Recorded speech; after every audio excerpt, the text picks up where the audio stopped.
Hey guys, I wanted to tell you about some of the pitfalls I've had. I haven't really told you guys my story. I used to work on like drift cars and imports, motor swaps, Hondas, Nissans, things like that. Really big into the import scene. And I got divorced from my first wife. She moved out of state with my son, and emotionally it kind of just destroyed me. I went through a really dark phase in my life, and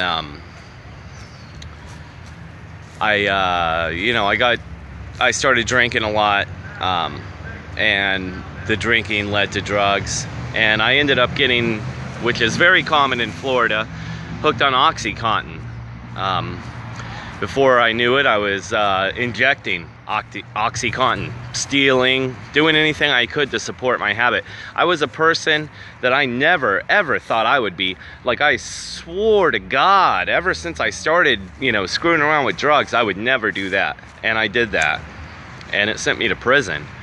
It ruined my life.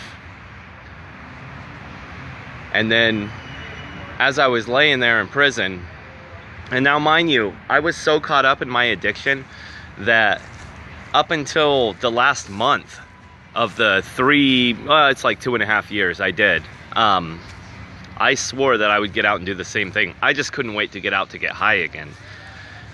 And I laid there.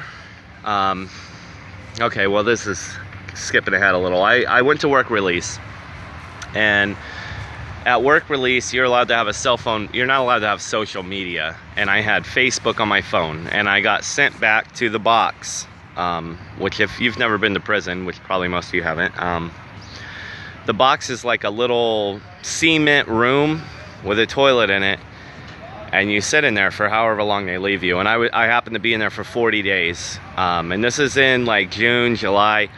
This is in the summer months. It was insanely hot. So I had a lot of time to sweat and to rethink things. That time did me well. I thought about what was really important to me. I thought about my kids. I thought about my family. I thought about my mother. I thought about people that had really been there for me, that are really the people that you should be looking out for in life. And also, I readjusted the way I thought. And I can't explain the miracle that happened to me, and I'm not a religious person. However,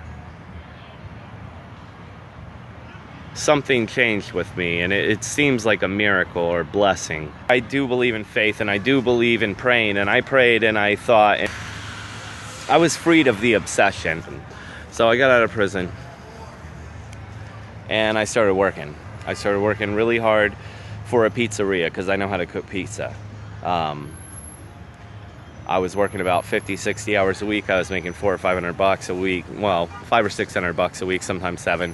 I was doing all right, but I was making someone else's dream come true. When you start self-improvement, it improves your relationships with everyone else around you as well. Especially if you're someone like me who, is kind of down on their luck and trying to pull themselves up by the bootstraps. I feel like it does a tremendous amount, not only for me, but for the people that love me, because they see me doing well, and they haven't seen that in a while. I'm